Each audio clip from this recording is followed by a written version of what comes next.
ബിസ്മില്ലാഹിർ റഹ്മാനിർ റഹീം. അസ്സലാമു അലൈക്കും വറഹ്മത്തുള്ളാഹ്. യുകെജിയിലെ കുഞ്ഞു കൂട്ടുകാരെ, എല്ലാവരും നാളത്തെ പരീക്ഷയ്ക്ക് തയ്യാറായോ? എല്ലാവരും പഠിച്ചോ? ഓക്കെ, നമുക്കെന്നാൽ കഴിഞ്ഞ വർഷത്തെ പരീക്ഷാ പേപ്പർ ഒന്ന് നോക്കിയാലോ? ഉസ്താദ് ചോദ്യം വായിക്കുമ്പോൾ എല്ലാവരും ഉത്തരം പറയണേ. ഓക്കെ, അതിൻ്റെ ഏറ്റവും മുകളിൽ നിങ്ങളുടെ പേര് എഴുതാനുണ്ട്. എല്ലാവർക്കും പേരൊക്കെ എഴുതാൻ അറിയില്ലേ? ഓക്കെ, എല്ലാവരും പേരൊക്കെ എഴുതി പഠിക്കണം കേട്ടോ. അതിൻ്റെ താഴെ ചിത്രം നോക്കി യോജിച്ച അക്ഷരം എഴുതുക. കണ്ടോ? അവിടെ നമ്മുടെ അമ്പിളിമാമൻ്റെ ഫോട്ടോ കണ്ടോ? ഓക്കെ, അവിടുത്തെ അമ്പിളിമാമൻ എന്താണ് അറബിയിൽ പറയുക? എല്ലാവർക്കും അറിയാമല്ലേ? രണ്ടക്ഷരം എഴുതിയിട്ടുണ്ട്, ആദ്യത്തെ അക്ഷരം എഴുതിയിട്ടില്ല. അപ്പോൾ ആദ്യം ഏതക്ഷരം എഴുതി കൊടുക്കേണ്ടത്? ബദ്റുൻ. ബദ്റുൻ. നല്ല കുട്ടികളാണല്ലോ. ഓക്കെ, രണ്ടാമത്തത് എന്താണെന്ന് നോക്കിയപ്പോൾ റോസാപ്പൂ ആണല്ലേ. റോസാപ്പൂവിൻ്റെ ആദ്യത്തെ അക്ഷരം അവിടെ ഇല്ല. വാ അല്ലേ? വാറുദുൻ. വറുദുൻ. ഓക്കെ, അടുത്തത് എന്താണ്? അടുത്തത് ദർബുൻ ആണല്ലേ. ദർബുൻ എന്ന് പറഞ്ഞാൽ ഗേറ്റ്. അപ്പോൾ അവിടെ ഏതക്ഷരം ഇല്ലാത്തത്? അവിടെ ദാലില്ല. അപ്പോൾ എല്ലാവരും ദാ എന്ന് എഴുതി കൊടുക്കണം കേട്ടോ. ദർബുൻ. ദർബുൻ.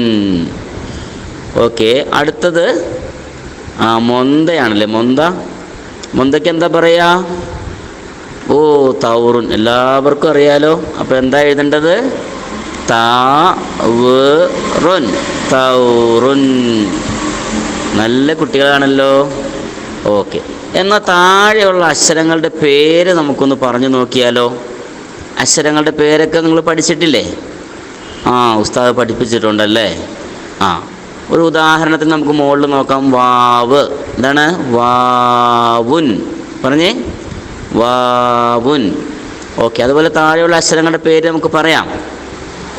റെഡി? താഉൻ. ഓക്കെ, അടുത്തത് ബാഉൻ. അടുത്തത് നൂനുൻ. അടുത്തത് ലാമുൻ. എല്ലാവർക്കും അറിയാമല്ലേ? നല്ല കുട്ടികൾ. എന്നാൽ അതിൻ്റെ താഴെയുള്ള വാക്ക് വായിക്കാൻ അറിയാമോ നോക്കി? എല്ലാവരും കൈ ഒന്ന് വെച്ച് അവിടെ. വായിച്ചോ.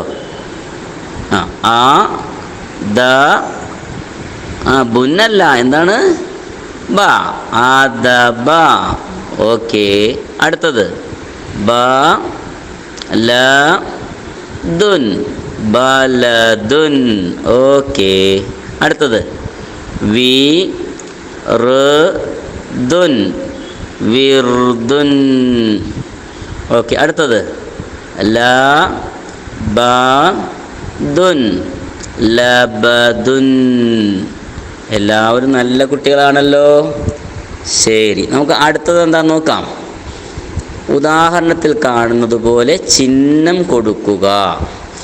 അതിൻ്റെ ആദ്യത്തെ ലൈൻ നോക്കിക്കേ. ബായിൻ്റെ മുകളിൽ ഫത്തഹ് ഇട്ടപ്പോൾ എന്താ വായിക്കണേ? ബ. കസറിട്ടപ്പോഴോ? ബി. ബായിന് ലമ്മ് ഇട്ടപ്പോഴോ? ബു. ബായിന് ലമ്മ് തൻവീൻ ഇട്ടപ്പോഴോ? ബുൻ. അതുപോലെ താഴെയുള്ള അക്ഷരങ്ങൾക്ക് എന്ത് ചെയ്യാം? നമുക്ക് ഹർക്കത്തുകൾ കൊടുക്കാം. റെഡിയല്ലേ? അപ്പോൾ ദാല് എന്ന അക്ഷരം ഉണ്ടല്ലേ. ദാലിന് ഫത്തഹ് ഇടുമ്പോൾ എന്താ വായിക്കണേ? ദ. ഓക്കെ, കസറിടുമ്പോഴോ? ദി. ലമ്മിടുമ്പോഴോ? ദു. ലമ്മ് തൻവീൻ ഇടുമ്പോൾ ദുൻ. ഓക്കെ, അതിൻ്റെ താഴെയോ? ലാമിന് ഫത്തഹ് ഇടുമ്പോൾ ല. ലാമിന് കസറിടുമ്പോൾ ലി. ലാമിന് ലമ്മിടുമ്പോൾ ലു. ലാമിന് ലമ്മ് തൻവീൻ ഇടുമ്പോൾ ലുൻ. ഓക്കെ, അതിൻ്റെ താഴെയോ? താ ആണല്ലേ. തായിന് ഫത്തഹ് ഇടുമ്പോൾ താ. തായിന് കസറിടുമ്പോൾ തി. തായിന് ലമ്മിടുമ്പോൾ തു. തായിന് ലമ്മ് തൻവീൻ ഇടുമ്പോൾ തുൻ. ഓക്കെ, നല്ല കുട്ടികൾ അല്ലേ? എല്ലാ അക്ഷരങ്ങളും ഇതുപോലെ ഹർക്കത്തിട്ടിട്ട് എഴുതി പഠിക്കുന്നു കേട്ടോ. അപ്പോൾ നാളെ നമുക്ക് പരീക്ഷയ്ക്ക് നല്ല ഫസ്റ്റ് മാർക്ക് മേടിക്കാൻ പറ്റും. റെഡിയല്ലേ എല്ലാവരും? ഇൻഷാ അല്ലാഹ്. ഓക്കെ, ഇനി നമുക്ക് സൽസരണി നോക്കാം. എല്ലാവരും പാട്ടൊക്കെ പഠിച്ച് റെഡി ആയിട്ടില്ലേ? സൽസരണിയിൽ ഉസ്താദ് പാടുമ്പോൾ നിങ്ങളതിൻ്റെ ബാക്കി പാടണം കേട്ടോ. റെഡിയല്ലേ? ആദ്യത്തെ പാട്ട് അള്ളാഹു എന്നുള്ള പാടത്തിൽ നിന്നാണ്. ഉസ്താദ് പാടട്ടെ, ബാക്കി നിങ്ങൾ പാടണേ. അറിയുക ഒന്നാണല്ലാഹു, എന്നും ഉള്ളവനല്ലാഹു, എല്ലാം പടച്ചവനല്ലാഹു, എല്ലാം തന്നവനല്ലാഹു. ഹായ്, നല്ല കുട്ടികൾ, അടിപൊളിയായിട്ട് പാടിയല്ലോ. ഇനി അടുത്ത വരി നോക്കാം. അടുത്ത പാട്ട് ഏതാ? നമ്മുടെ നബി സല്ലല്ലാഹു അലൈഹി വസല്ലം, നബിയുടെ പാട്ടാണ്. നമുക്ക് പാടാം.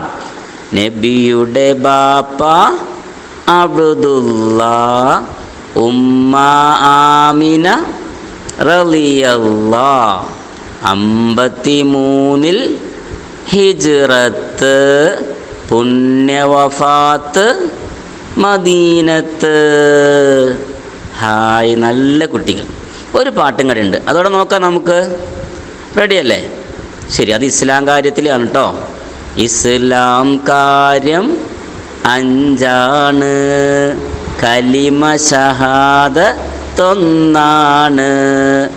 നിസ്കാരം അത് 2, സക്കാത്തെന്നത് 3.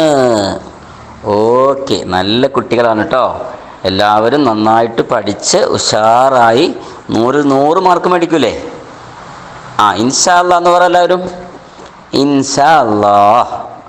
എന്നാൽ ശരി, അസ്സലാമു അലൈക്കും.